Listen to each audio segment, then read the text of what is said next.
Oke, saya mau tanya jujur ke Anda semua yang menonton di video ini. Siapa yang pernah mengalami ini?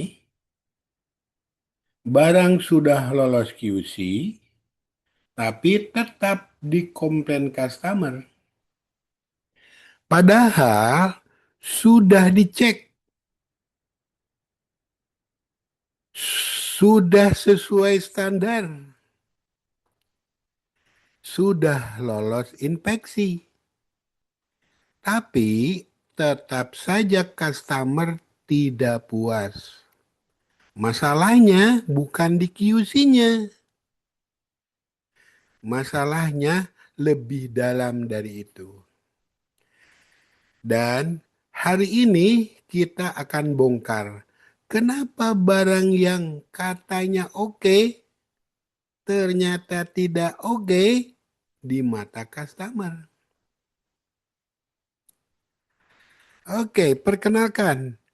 Saya Endang Supriyatna, praktisi manufaktur dengan pengalaman lebih dari 38 tahun di lapangan. Saya sudah melihat langsung bagaimana produk lolos QC tapi gagal di market.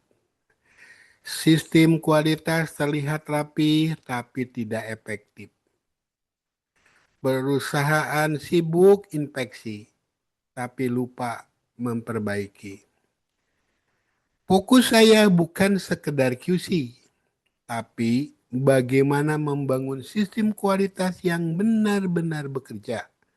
Saya membantu perusahaan untuk mengurangi komplain customer, menemukan masalah tersembunyi di proses, meningkatkan kualitas tanpa menambah biaya besar. Karena kualitas bukan soal dicek, tapi soal dibangun dari awal.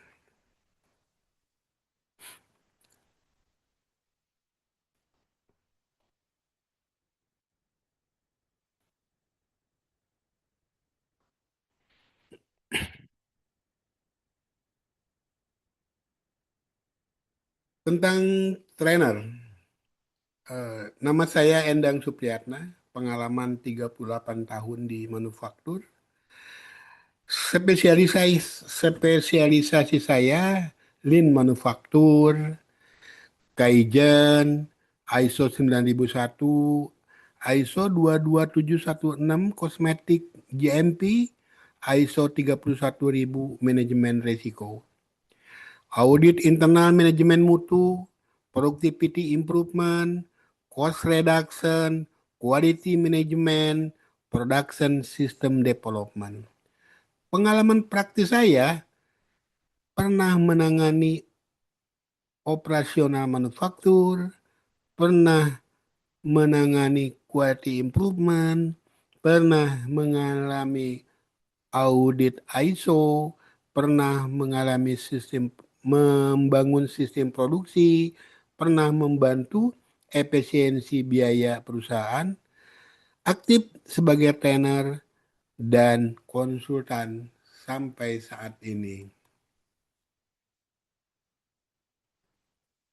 Kenapa barang sudah dicek QC tapi tetap komplain?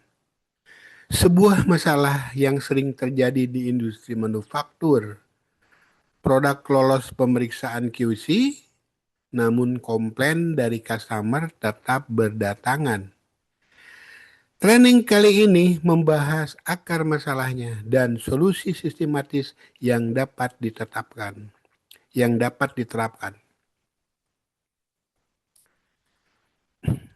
Tujuan training pertama memahami akar masalah, mengidentifikasi mengapa komplain bisa terjadi meski produk telah melewati proses QC. Yang kedua, memperbaiki sistem QC, merancang ulang pendekatan QC dari inspeksi akhir menjadi kontrol berbasis sistem.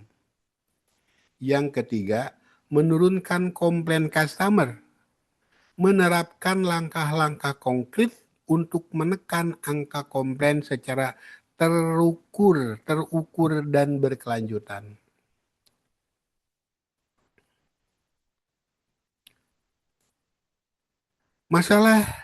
Masalah umum di lapangan. Fenomena yang terjadi. Produk telah melalui pemeriksaan QC dan dinyatakan lolos. Namun setelah sampai ke tangan customer, komplain tetap bermunculan. Ini bukan hanya masalah teknis, tapi indikasi kelemahan sistemik di dalam proses quality. Pertanyaan kuncinya, apakah QC benar-benar memeriksa hal yang tepat? Yang kedua, apakah proses inspeksi sudah mencakup seluruh resiko? Apakah standar QC selaras dengan investasi customer, dengan ekspektasi customer?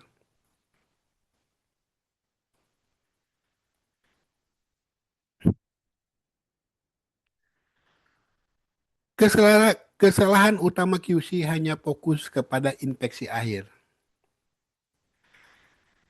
QC hanya di akhir lini produksi saja.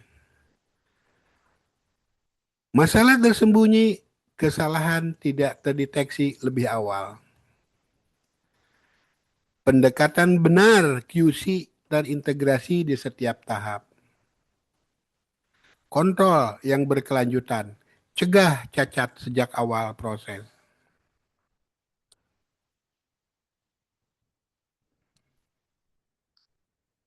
Penyebab satu, QC tidak mengontrol proses. Penyebab utama, tidak ada in-process control. QC hanya hadir di titik akhir, sementara proses produksi berjalan tanpa pemantauan parameter secara real time. Akibatnya, ketidaksesuaian baru diketahui setelah produk selesai dibuat. Terlambat untuk dicegah. Tanpa in-process control, defect bisa tercipta di mana saja dalam lini produksi tanpa terdeteksi.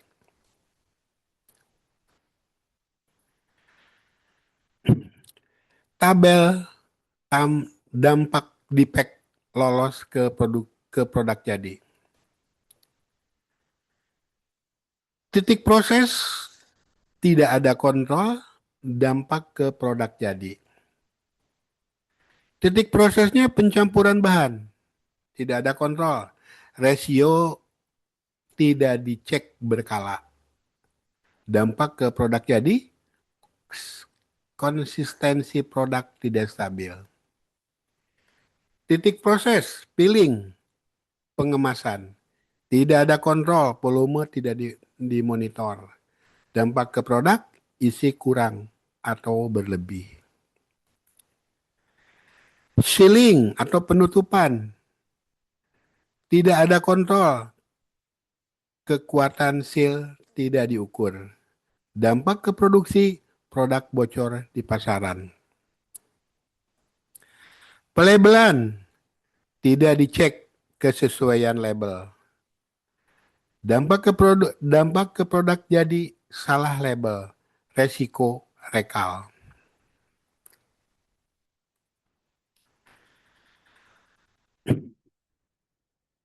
Penyebab kedua, sampling tidak representatif. Penyebab utama, tidak mencerminkan keseluruhan batch. Sampling yang terlalu sedikit atau tidak acak tidak dapat mewakili kondisi nyata seluruh batch produksi. Produk yang diambil sebagai sampel mungkin baik, sementara sebagian besar lainnya mengandung defect. Pergunakan standar EQL, Acceptable Quality Level, wajib digunakan sebagai acuan penentuan jumlah sampel minimum.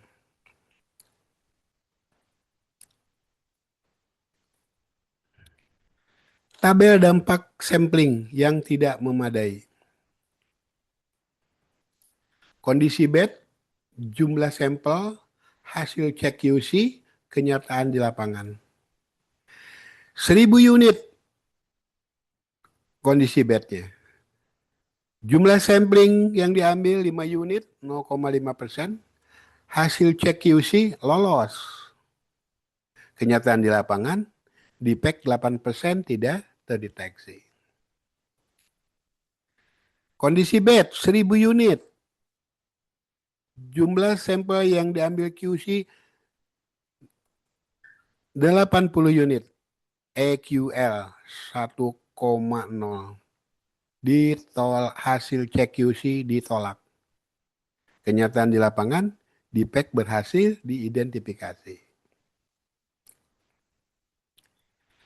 Kondisi bad 500 unit. Jumlah sampel yang diambil QC 3 unit, 0,6%. Hasil cek QC lolos. Kenyataan di lapangan, defect tersebar di 5 plus unit, di 50 plus unit.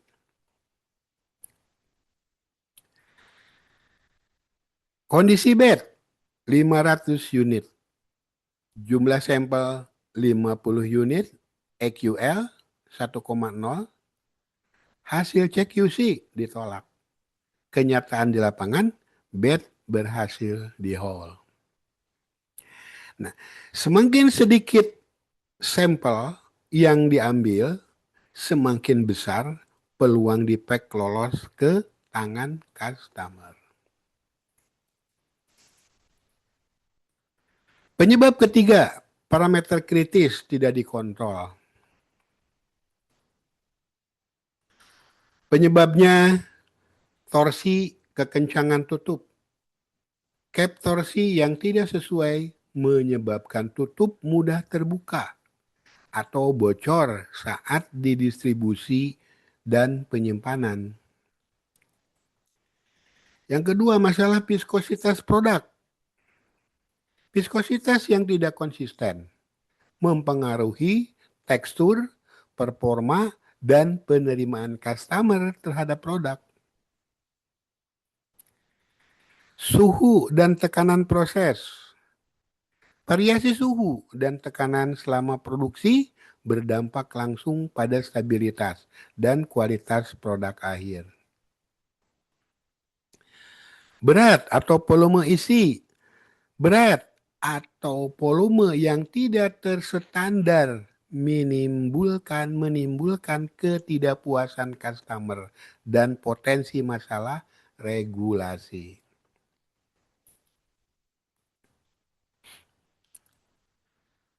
Contoh tabel parameter tidak terkontrol.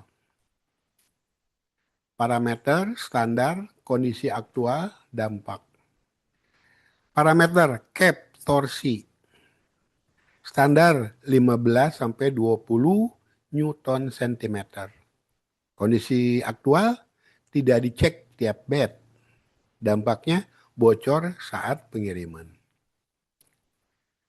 Parameter viskositas. Standarnya 5.000 sampai 6.000 sentrifugal. Kondisi aktualnya tidak dicek tiap bed. Dampaknya tekstur berbeda per bed. Volume isi. Standarnya 200 mili plus minus 2 mili. Kondisi aktualnya cek hanya 2 kali per sip. Dampaknya produk kurang isi, customer komplain. Parameter pH produk. Standarnya 5,5 sampai 6,5. Kondisi aktualnya cek hanya akhir bed. Dampaknya iritasi pada kulit sensitif.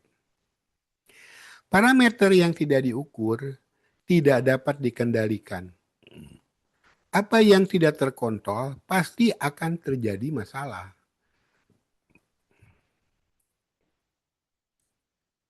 Penyebab keempat, masalah material dari supplier. Penyebab utama material tidak stabil antar bed. Kualitas bahan baku dari supplier sering berbeda antara satu pengiriman dengan pengiriman berikutnya. Jika incoming QC lemah, variasi ini langsung mempengaruhi kualitas produk akhir. Sertifikasi COA tidak diverifikasi secara ketat. Tidak ada uji incoming per batch material. Supplier baru tidak melalui kualifikasi yang memadai.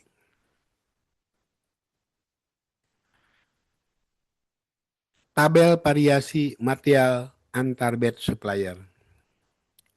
Material, batch A, batch B, dampak ke produk. Emulsifier, batch A HLB 8,2, batch B HLB 9,5. Tekstur lotion berbeda, fase terpisah. Botol plastik materialnya. Batch A wall thickness-nya 1,2. Batch B wall thickness-nya 0,9 mm. Dampak ke produk mudah penyok, bocor saat penekanan. Tutup, cap, thread fit tidak sesuai. Batch B, thread fit longgar. Dampaknya cap mudah terbuka, produk bocor. Pewarna, batch A konsentrasi stabil, batch B konsentrasi lebih rendah. Dampak ke produk, warna produk berbeda dari standar. Variasi material yang tidak dideteksi di awal akan menjadi komplain yang sulit ditelusuri di kemudian hari.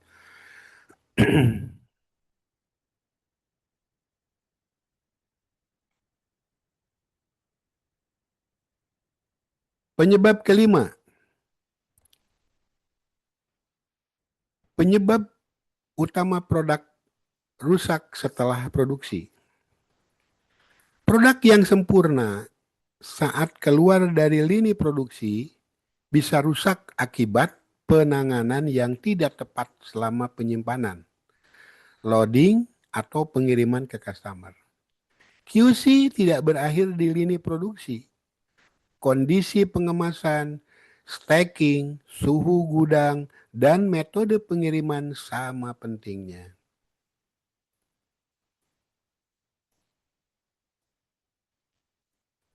Tabel kasus kerusakan distribusi.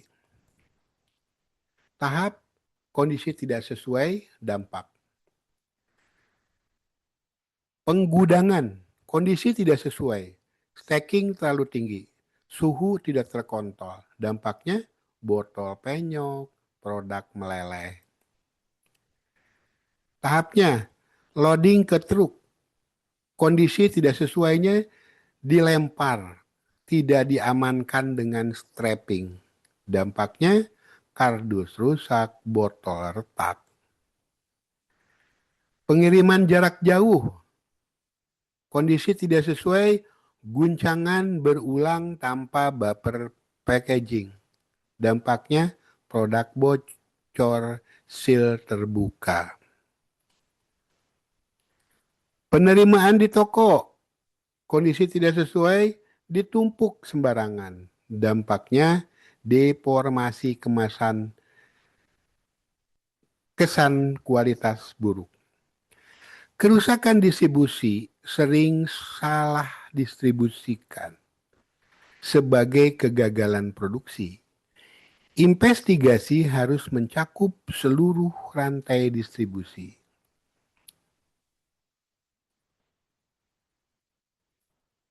Studi kasus produk lotion. Sebuah produk lotion 200 ml menerima 12 komplain bocor per bulan dari berbagai wilayah distribusi. Produk dinyatakan lolos QC final sebelum pengiriman. Tim QC dan produksi melakukan investigasi menyeluruh untuk menemukan akar masalahnya.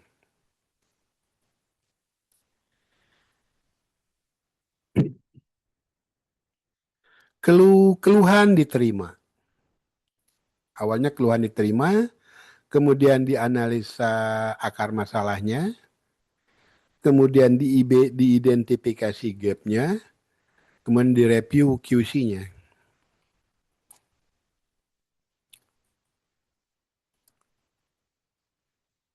Root cause tutup tidak terkunci sempurna. Root cause torsi tutup botol tidak diukur. Capping mesin mengalami keausan. Komponen menghasilkan torsi di bawah standar minimum, hanya 8-10 Newton cm. Sedangkan standarnya 15-20 Newton cm. Kontribusi faktornya, tidak ada parameter torsi dalam SOP QC. Operator hanya mengandalkan penilaian manual, kencang atau tidak, tanpa pengukuran alat. Escape point-nya, QC final hanya memeriksa kebocoran pasif.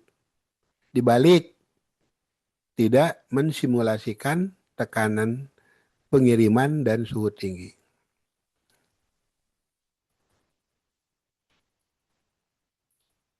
Kondisi sebelum perbaikan.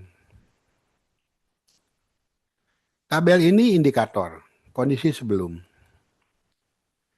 Jumlah komplain bocor ada 12 kasus kondisi sebelumnya. Pengukuran torsi cap tidak dilakukan. Frekuensi cek capping mesin tidak terjadwal. Metode QC final visual saja, dibalik manual. Parameter di SOP QC tidak dicantumkan torsi. Kalibrasi alat capping tidak ada catatan. Kondisi ini bukan anomali. Ini adalah sistem QC yang tidak dirancang untuk mencegah jenis kegagalan.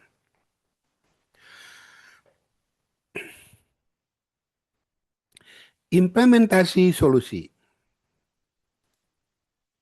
In proses QC, ukur torsi cap setiap 30 menit. Gunakan torsimeter yang terkalibrasi. Stop produksi jika out of spec. Standarisasi parameter. Masukkan torsi ke dalam SOP QC. Tentukan batas minimum maksimum yang jelas. Buat POM pencatatan harian. Kontrol supplier. Audit dimensi tutup dari supplier. Verifikasi COA setiap pengiriman. Uji incoming sebelum digunakan. QC final. Simulasi drop test dan suhu tinggi. Sampling EQL diperbesar. Dokumentasikan hasil uji lengkap.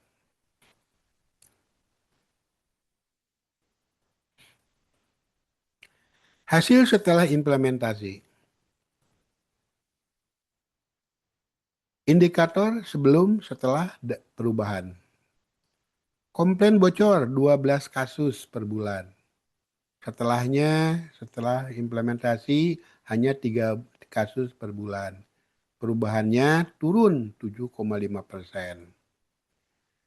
Pengukuran torsi cap sebelumnya tidak dilakukan. Setelahnya setiap 30 menit perubahannya terkontrol. Indikatornya cek capping mesin. Sebelumnya tidak terjadwal. Setelahnya setiap awal shift perubahannya terjadwal.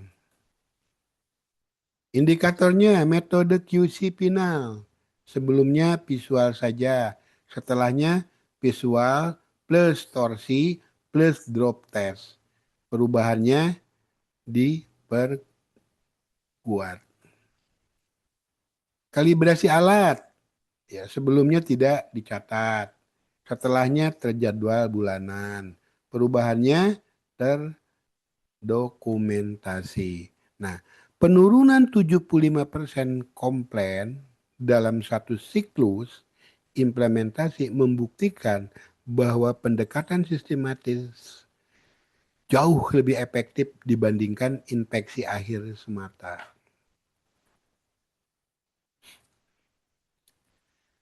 KPI monitoring kualitas.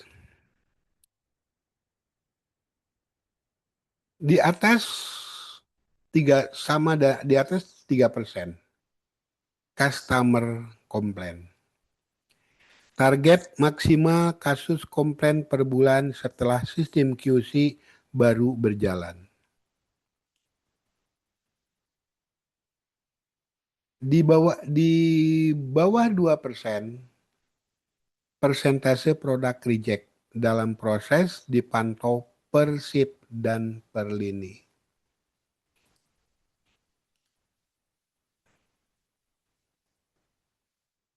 %, customer return. Target retur akibat cacat kualitas 0. Retur adalah standar yang harus dicapai. KPI ini harus dimonitor mingguan oleh supervisor QC dan dilaporkan dalam review bulanan bersama manajemen.